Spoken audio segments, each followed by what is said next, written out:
Before I begin, I wanted to thank a number of people that make this event possible. Our custodial crew for the setup, Parks and Rec, unfortunately they did a beautiful job. Please make sure you look at the floral arrangements and the mulch out front. They did a very nice job.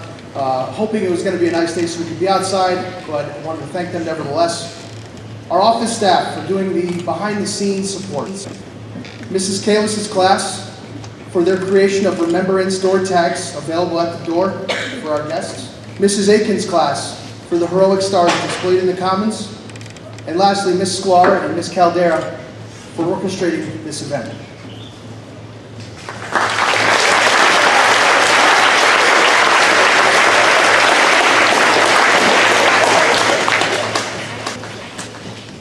Today we reflect and pay tribute to our country's finest, the Army, Navy, Coast Guard, Marines, and Air Force all play a vital and active role in the preservation of one of our most cherished privileges, our freedom. One of our 4 pillars at EHMS is pride. And today I want you all to take a moment to reflect on the word and think about what it means to you. It is with great honor that we are given the opportunity to humbly thank our service members. They all exemplify the word pride, and we should strive to follow their lead by every day taking pride in what we do. Memorial Day is only one day a year. However, by demonstrating pride in your everyday life is one of the best ways to show appreciation for their commitment and sacrifice. At this time, would you all please rise and face the flag as Alina Fizumi leads us in the Pledge of Allegiance.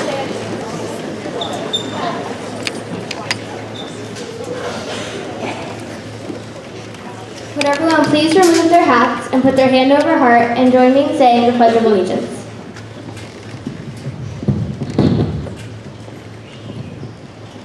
I pledge allegiance to the flag of the United States of America and to the republic for which it stands, one nation, under God, indivisible, with liberty and justice for all. Please remain standing.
Brief introduction to our first guest speaker today, State Representative Melissa Gibran. She's a lifetime resident of the 34th District with an extensive record of community service.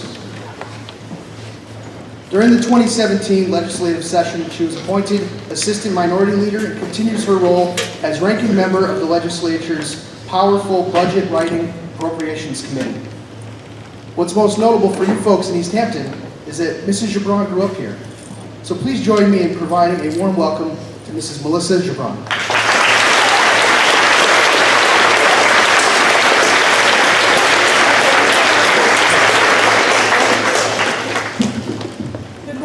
Good morning, everyone. It's really an honor to be here. This is the 4th time I've been here before you to talk to you about the importance of this weekend, and I was thinking this morning, what could I say that's new and different that I haven't already told you? We've talked about a lot of things over the last few years. We've talked about how I would urge you, when you see a veteran, to find the courage to stop and say thank you. When we have yellow ribbon ceremonies, to come and pay your respect.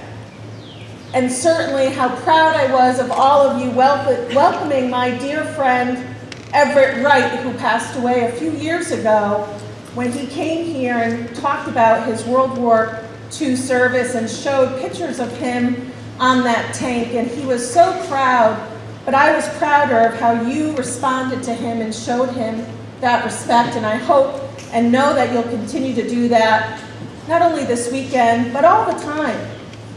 This is a weekend certainly to reflect and remember sacrifice and service, but it doesn't have to be the only time that you do that. So I hope you'll find the courage when you do see a veteran to step out of your shell a little bit and walk up, extend your hand, and say thank you. And I know I've watched many of you do that at Old Home Day parades and the Memorial Day parade, and I'm so proud of you when I watch you do that, because it speaks loudly to your character, and it really means so much to the veterans that receive that honor that you're giving them. A couple weeks ago, I was a very proud mom. My daughter graduated college, and during the Pledge of Allegiance and during the national anthem, I have to say I was very disappointed to look around me at a very large auditorium in New Jersey and see so many people not show the proper respect during those two important things that we do all the time. And so I was so thrilled when I heard the young woman, at the beginning of the Pledge of Allegiance, ask people to remove their hat and stand up and show proper respect. So this morning, I posted a little update because I think sometimes we all need a refresher. And so I'm counting on you kids. Even when you see your parents, maybe they forget to be the example. So as a reminder, when you have the flag before you or you're giving the proper salute, it's important to put your right hand over your heart, hold it to your left shoulder, and give proper reverence to the flag. But not only at that time, it's important to do that as well during the national anthem. I hope you'll be the example for so many people around you, because that's how we show and honor and remember the veterans who have done so much for us. Every year when I'm here, I always say the same poem, and I can't leave the podium today without reminding you once again of that poem today. So I'm going to take the moment to read that poem to you. And it's called It Was the Soldier. It is the soldier, not the minister, who has given us freedom of religion. It is the soldier, not the reporter, who has given us freedom of the press. It is the soldier, not the poet, who has given us freedom of speech. It is the soldier, not the campus organizer, who has given us freedom to demonstrate. It is the soldier, not the lawyer, who has given us the right to a fair trial. It is the soldier who salutes the flag, who serves under the flag, whose coffin is draped by the flag, that protects the protesters to burn the flag. Thank you very much, and I hope you enjoy your weekend remembering our veterans around the world.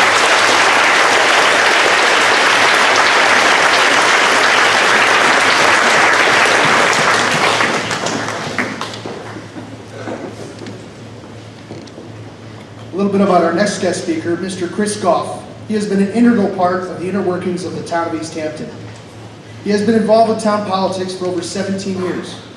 Mr. Goff has been elected board member of education for 3.5 years, serving as our Board of Education chair for the past year.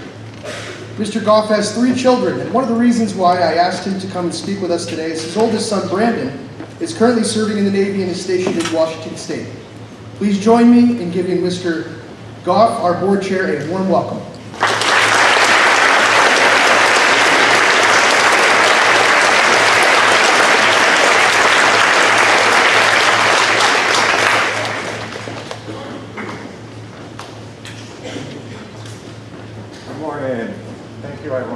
joining me in organizing this great event again. I think that President Kennedy once said about Memorial Day that as we express our gratitude, we must never forget that the highest appreciation is not to utter the words, but to live by them. We can and should talk about heroism and sacrifice. We should be humbled by the tremendous courage shown by the brave sailors, soldiers, Marines, and Coast Guardmen. The men and women who gave their lives in service are indisputably heroes. Some volunteered, some were voluntold, but no matter how they ended up in the military, they took it upon themselves to serve faithfully and to the fullest. This is what makes them heroes, worthy of remembrance. So, I did this last year, and I'm going to ask again. How many of you here have a family member who is currently in the military? Stand up. Stand up. Staff too. Step forward. Wow. Thank you.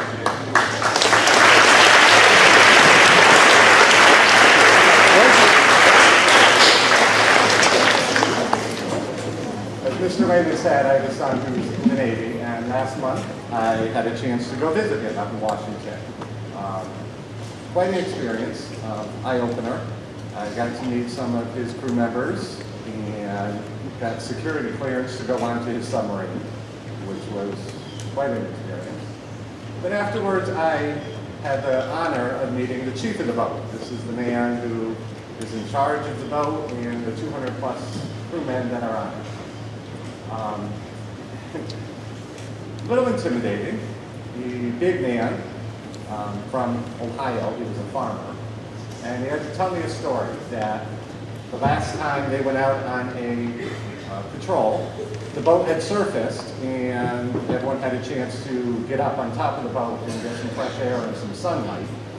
And he noticed that in front of the boat, standing there, was a man wearing a New England Patriots hat. And that was my son. So we went over to him and took his hat off. Being from Ohio, he stepped on it and put it back on his head laughing, which apparently is a normal situation between them, so it was nice to hear.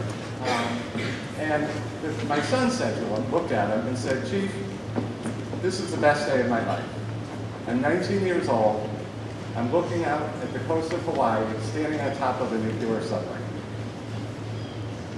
What got me is what the chief then said to him. He said, he put his hand on his shoulder and said, "You know, my 19 years in the Navy, the time you've been alive, this is the best day of my life."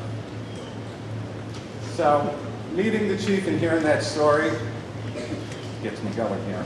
I was humbled and appreciative of those who devote and sacrifice their lives for the life of all of us. So this Memorial Day, enjoy your long weekend, the picnics, the pool parties, the beach, whatever you have planned. But don't forget how you got it. Memorial Day is a time we come together and say thank you. We remember you, and we are grateful to you. To the veterans here, and to those of you who have family who are in the service, thank you. Have a great weekend.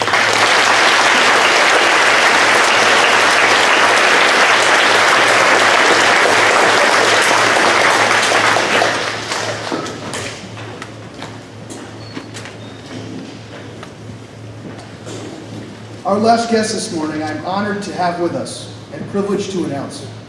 Wing Command Chief Master Sergeant Galan has served two tours of duty, the first in Afghanistan, the second in Qatar. As you can see from the insert in your program and the speech you're about to hear, Mr. Galan is a respected and extremely busy service member. Something I want all of you to take away from this today and this special holiday is that we honor those that serve us in various ways. Among the 99% of us that enjoy our freedom, we have that 1% that defend it. Many of which you do not know live among us every day. So I encourage you, when you see a veteran, make it a point to do something as simple as say, "Thank you for your service." If I could ask for the veterans here today to please stand.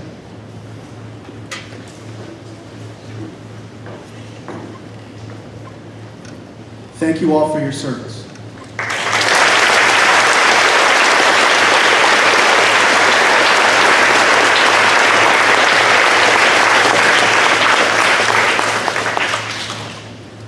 It's important to thank them, especially because you do not know how your lives may be intertwined. Mr. Gallant is not only the Wing Command Chief Master Sergeant, he's also a husband and a father, and grandfather to my 3 beautiful girls.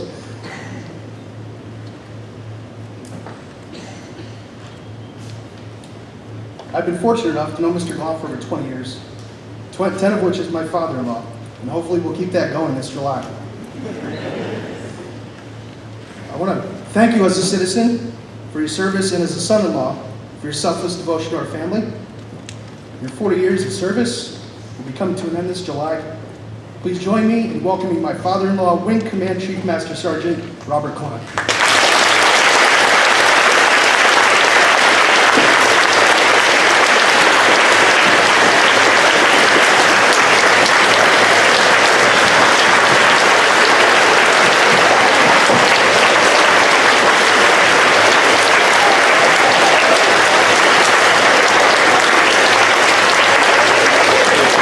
Everybody.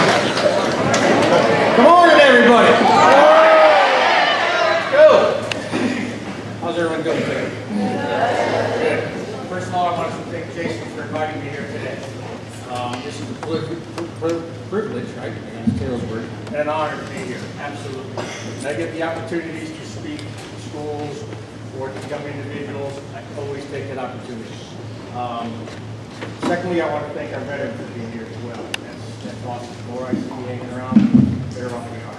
Right? It's good. So thank you for that.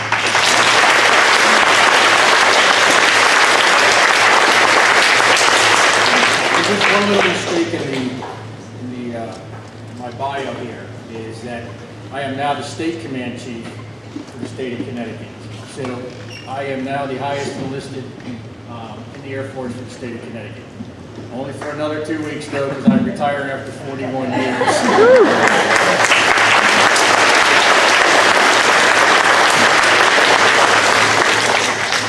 As you can see, I've had a very extensive career. Started many years ago, you won't recall how long, but I've had the opportunity to travel the world to represent the Air Force, the military, for our freedom and for all of you out there. And I enjoyed every minute of it. I didn't stay this long because I didn't like it, right? The friends I met, the family I met, the places I've been around the world, some good, some not so good. Just like our veterans have been around and they've been in places good and not so good. We don't talk about the not so good, but that's the part where we fight for everybody's freedom, ours and yours, so that you can sit here today and enjoy this, right? The sad part is, being part of the military is not all of us get an opportunity to come home. Monday night, my old unit down in Orange, 103rd Air Patrol Squadron, which I deployed with for many years, just came back from their 9th deployment overseas, protecting us. And they came in Monday night and I greeted them there, and it's such a pleasure that everybody walked off of that airplane and everybody came home. That's the success that we have in part of the military. But that doesn't always happen. This is what this weekend is about. It's about the individuals that make it home, but not the way they left. And we have to remember them, right? That's where the memory needs to come into. Remember this weekend, we're going to have parties and we're going to have a good time, but you also have to remember what it is, right? This is the time to thank the veterans, thank the individuals you know that participated in the military to support our freedom so that we can all be home safe and be here together. That's what it's all about, right? I've enjoyed 4 years, every minute of it. I've had the honor to stay this long in the military and participate all the way up to state command chief, which I think is a great career for myself. But What we need is your support, right? And I talked about the families or the members that just came home Monday night. Well, they didn't come home without the struggle of having the families back home supporting them. That is the hugest part. You don't realize if mom or dad or uncle or someone that you know is deployed, right? You don't realize how hard it is on them while they're away from home worrying about you, right? And the support that you give them so they can stay on task and do the job that they need to do while they're overseas to combat the enemy, you don't realize how important that is. If they stay on task, and they do what they're supposed to be doing, guess what? Everybody comes home safe. So your support as a family member is more crucial than you think it is. So I want you to remember that. But today, again, I'm honored to be here. I'm going to be around afterwards. If anybody has any, questions for me or comments or anything, I'd love to speak with you. I'd love to see what's on your mind, and I'll answer any questions you got. But really, it's an honor to be here today. Enjoy your weekend, and just remember those that aren't with us today. That's what it's all about.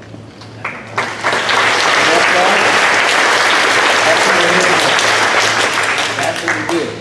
It flies everywhere around the world, on our aircraft, on our ships, right, on the ground, in combat zones, wherever it is, that flag goes. And that's why, because we're here to honor that and support it, and the people that stand behind that flag so that we can have it. So thank you again for all your time today. This is a great event. So enjoy the rest of the day and the weekend. Thank you very much.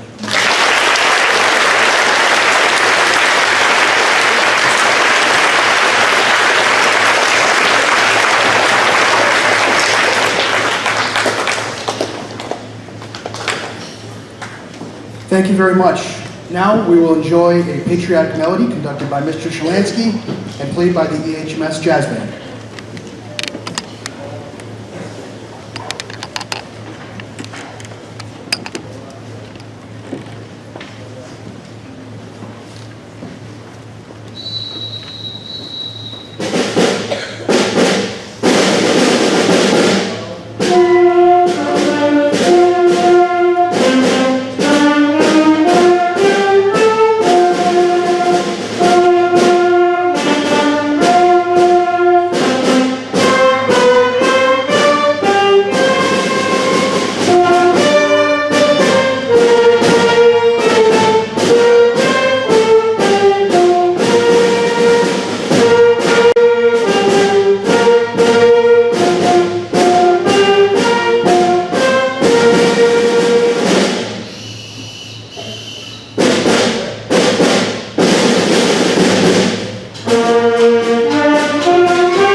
Next, our EHMS Chorus, led by Mrs. Beth Sklar, will perform One Great Nation.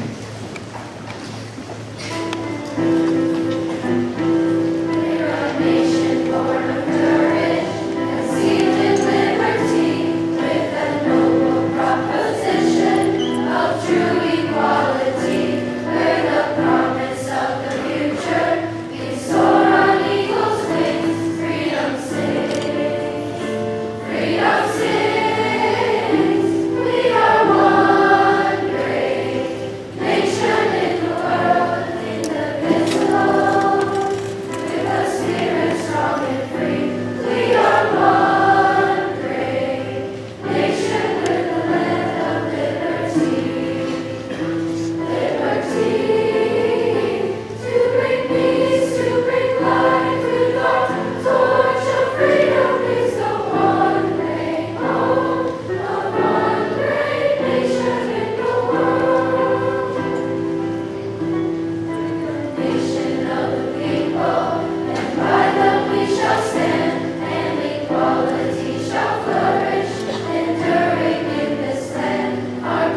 Before we move on to our next portion of the program, I want to take a brief minute to recognize and say hi to Brian Miranda, Jewel Miranda's father, who's with us via video conference here today. So thank you for your service, sir.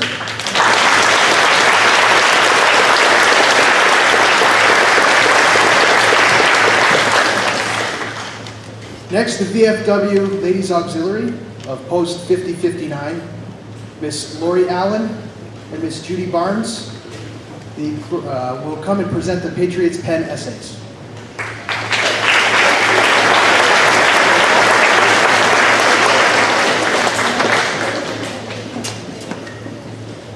Good morning, everyone. My name is Judy Barnes, and I'm from the local post, Fowler Diggs Park 5095 here in East Hampton. I'm also the Department Americanism Chairman for the Ladies Auxiliary, Department of Connecticut. The Veterans of Foreign Wars is a patriotic organization. We promote patriotism and assist our active military personnel and help our veterans. That is why all our scholarship contests have patriotic themes. Patriotic Pen, Voice of Democracy, Patriotic Art Contest, all have patriotic topics, which brings me to today's topic. Today we start Memorial Day weekend.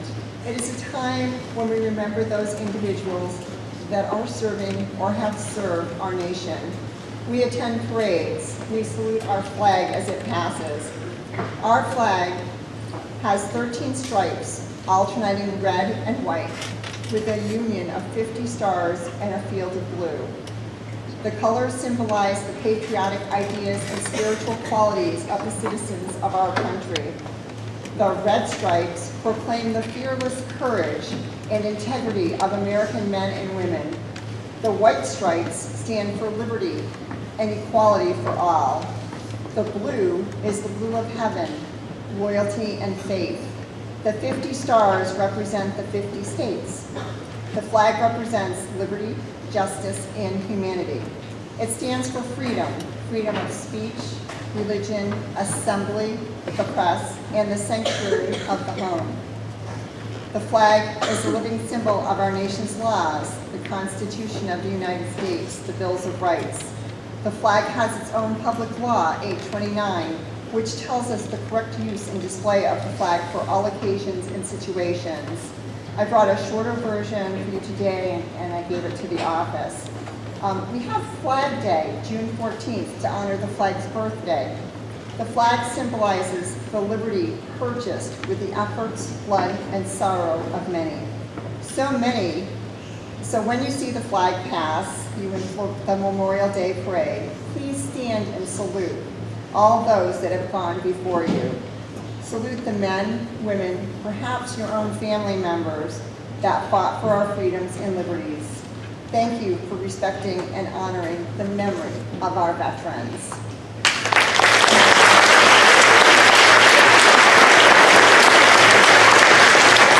I think that you're all waiting. It's very suspenseful. Next year's topic for Patriotic Pen is American's Gift to My Generation. So if anybody wants to start working on it over the summer vacation, you can go to www.vfwauxiliary.org, and there are applications there. You can fill them online, and I'm sure your teachers won't mind if you get a head start. For those of you progressing to high school, we have the Voice of Democracy contest, and that theme is American history, our hope for the future. So you see, we always do patriotic themes. Now, I am very proud to introduce Lori Allen. Her mom, Joyce Shamus, and Lori Allen have done the Patriotic Pen with your school for many years. And Joyce would like to extend a hearty welcome and thank you so much and how you're doing. But unfortunately, she's not feeling well enough to attend today, so we'll keep her in our thoughts. But I am proud to introduce Lori Allen, who is the Department Junior Vice President of the Ladies Auxiliary to the Veterans of Foreign Wars. And she will be our senior next year, and she will also be the state chairman for the scholarship. So unfortunately, that means that she can participate and give you guys the the applications, but she cannot judge this year. So it was with great pride that I introduce to you Lori Allen.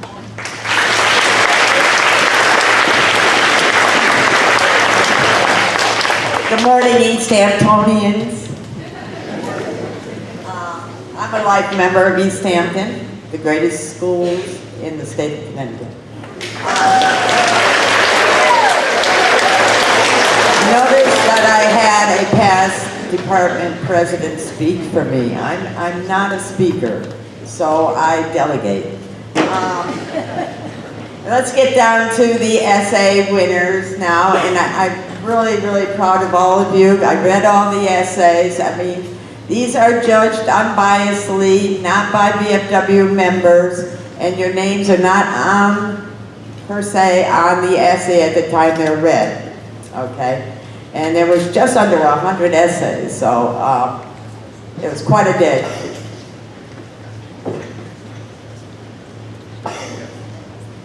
Okay, so I'm going to start with the I hate these things. So I'm going to start with the third place winner. And like I said, we're proud of all of you because all the essays were very informative. I've learned a lot. We have Lauren Kamansky.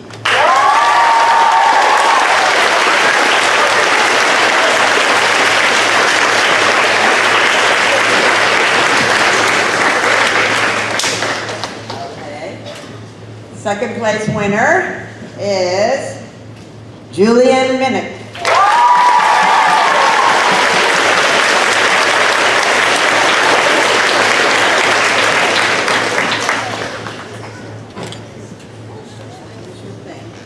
First place winner is Brendan Owens.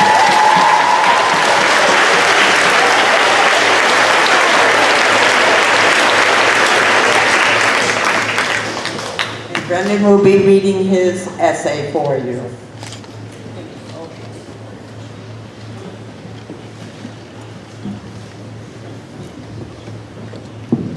This year's theme was The America I Believe In.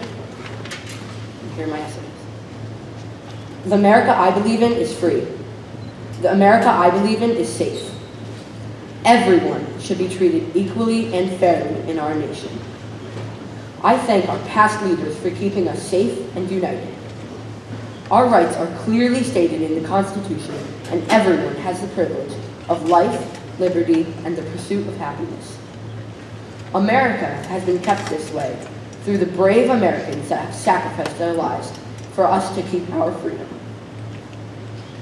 All Americans have the right to be free. The Bill of Rights states that we have the freedom of speech, which is our right to complain about or recommend something to the government. This also gives us the right to protest peacefully. The document also declares the freedom of the press, to print opinions without the government blocking them from the public.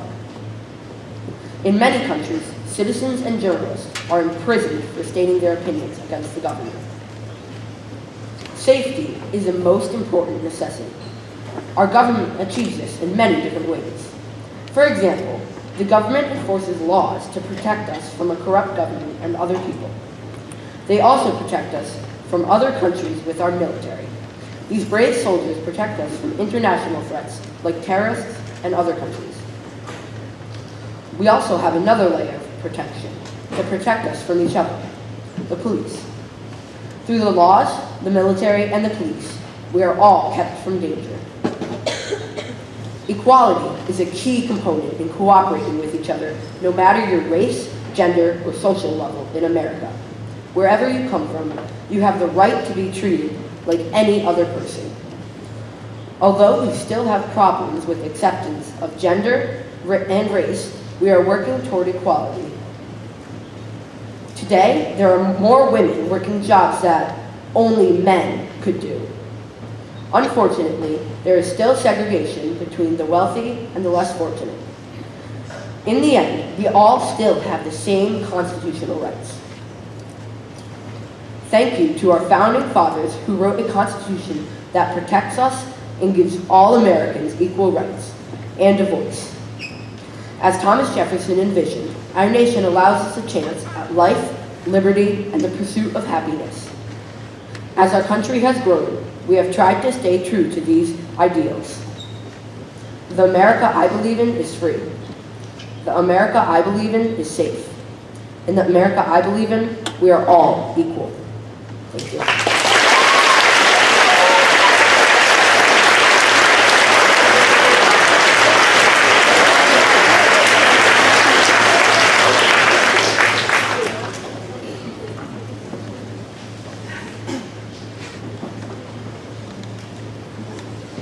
Just again to show you how intertwined we all are. Mrs. Allen and unfortunately Mrs. Seamus couldn't be here today, but they're the grandmother and great-grandmother of Kayla Geyser. So once again, you get to see the intertwine, how we all have veterans and we have people around us that really support us.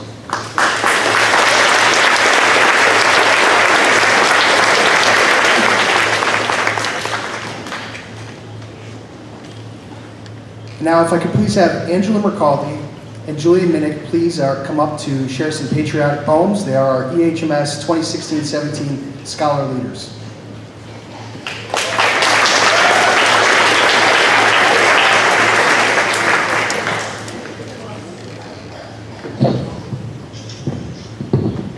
The following poem, titled In Flanders Fields, is a war poem written during the First World War by Lieutenant Colonel John McCrae. He was inspired to write after presiding over the funeral of friend and fellow soldier. It is one of the most popular and most quoted poems from the war.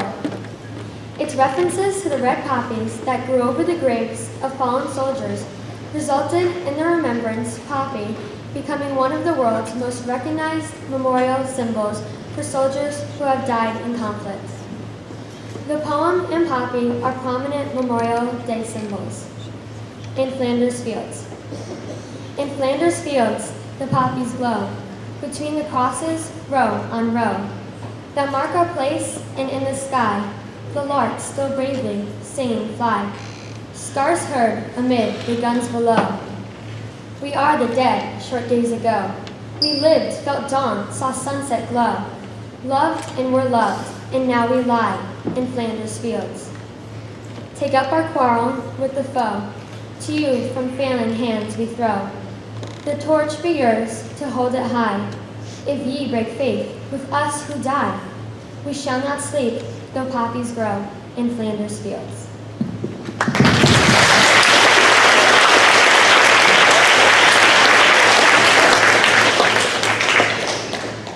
This poem was written by Kelly Scott, a commander of the United States Coast Guard. He wrote it while a high school senior in 1981 as a tribute to his father, a career Marine who served 2 tours in Vietnam. Freedom is not free. I watched the flag pass by one day. It fluttered in the breeze. A young Marine saluted it, and then he stood at ease. I looked at him in uniform, so young, so tall, so proud. He'd stand out in any crowd. I thought how many men like him had fallen through the years, how many died on foreign soil, how many mothers' tears, how many pilots' planes shot down, how many died at sea, how many foxholes were soldiers' graves. No, freedom isn't free. I heard the sound of taps one night when everything was still. I listened to the bugler play and felt a sudden chill. I wondered just how many times that taps had meant amen when a flag had draped a coffin of a brother or a friend. I thought of all the children, of the mothers and the wives, of fathers, sons, and husbands with interrupted lives. I thought about a graveyard at the bottom of the sea, of unmarked graves in Arlington. No, freedom isn't free.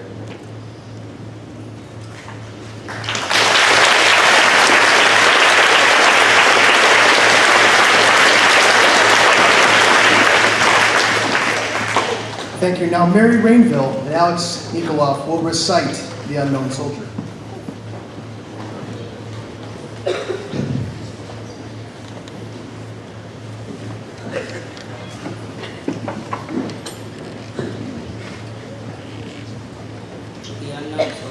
The Unknown Soldier by Billy Rose.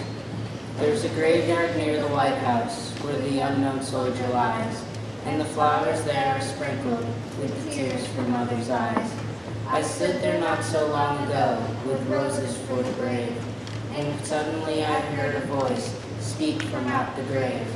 I am the unknown soldier, the spirit voice began, and I think I have the right to ask some questions man to man. Are my buddies taken care of? Was their victory so sweet? Did that big reward you offered selling pencils on the street? Did they really win the freedom that they battled to achieve? Do you still respect that croix de guerre above that empty sleeve? Does a gold star in the window now mean anything at all? I wonder how my old girl feels when she hears the bugle call. And that baby who sang, "Hello Central, give me no man's land." Can they replace her daddy with a military band?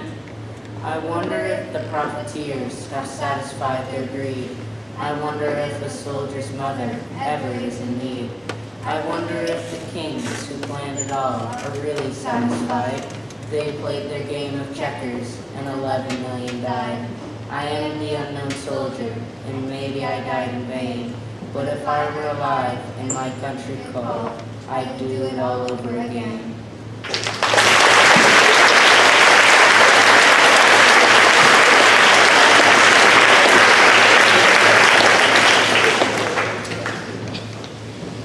It's rare that I have to move the mic up. Christina Litz will now present the history of Memorial Day, researched by our very own Mr. Storrs.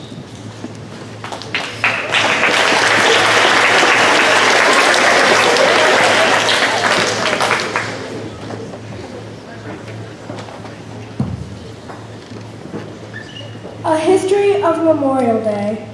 The Civil War claimed more lives than any conflict in U.S. history, requiring the establishment of the country's first national cemeteries. By the late 1860s, towns and cities all around the United States began to hold tributes to these countless fallen soldiers, decorating their graves with flowers and reciting prayers.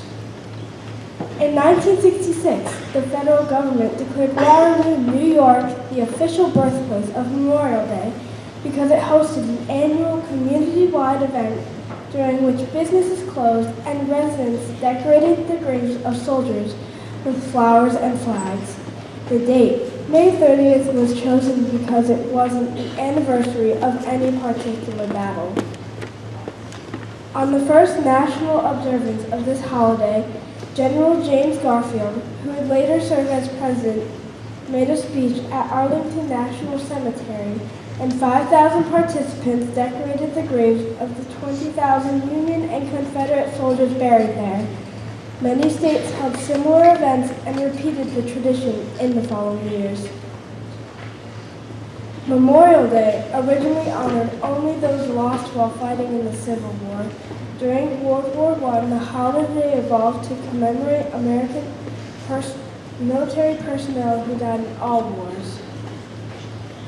For decades, Memorial Day continued to be observed on May 30th, but in 1968, Congress established Memorial Day as the last Monday in May. At this time, we too shall take part in this tradition.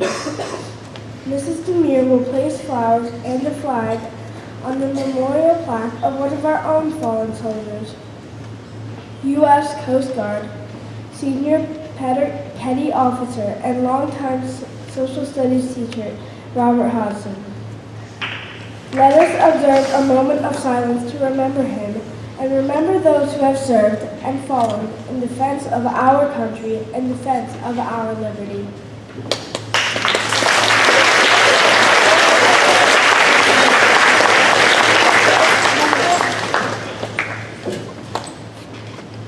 At this time, if we could all please observe a moment of silence.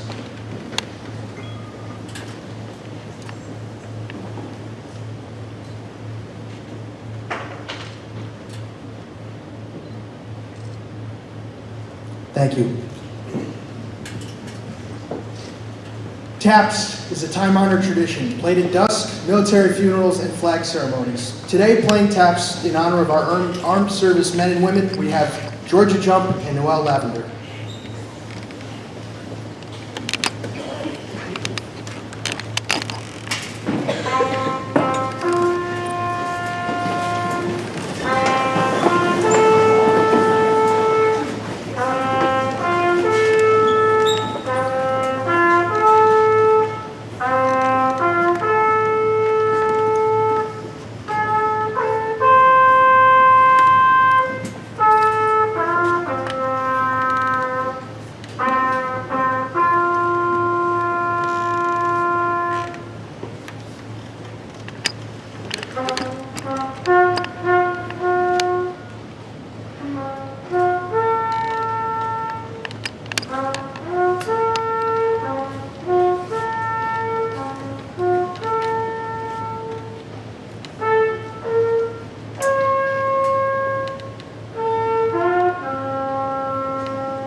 Thank you.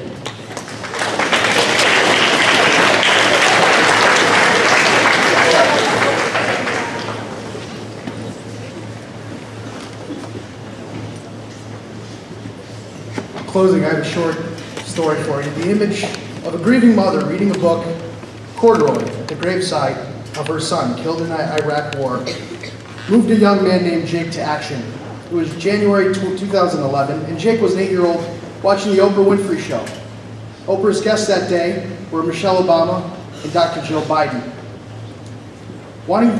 Dr. Biden and Mrs. Obama wanted viewers to recognize Blue Star and Gold Star military families.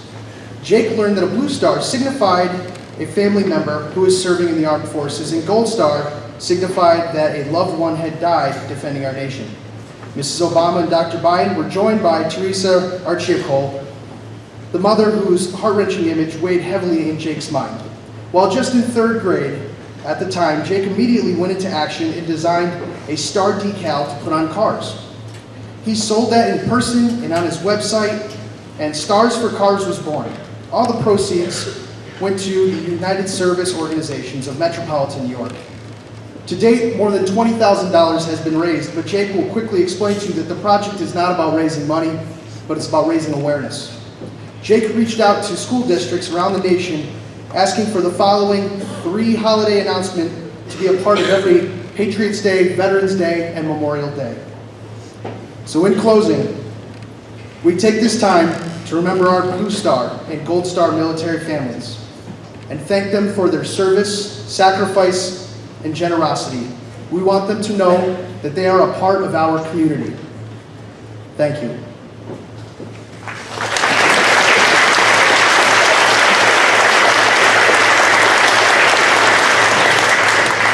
That is the conclusion of our observation today. What I would ask our guests, please, you're welcome to stay. We have cookies and punch in the commons. Students, if we could please, we're going to ask that you are evacuating the room from the top down. This side of the bleachers, please come through this doorway. This side of the bleachers, please exit out the doorway by Mrs. Wasslinger. Thank you.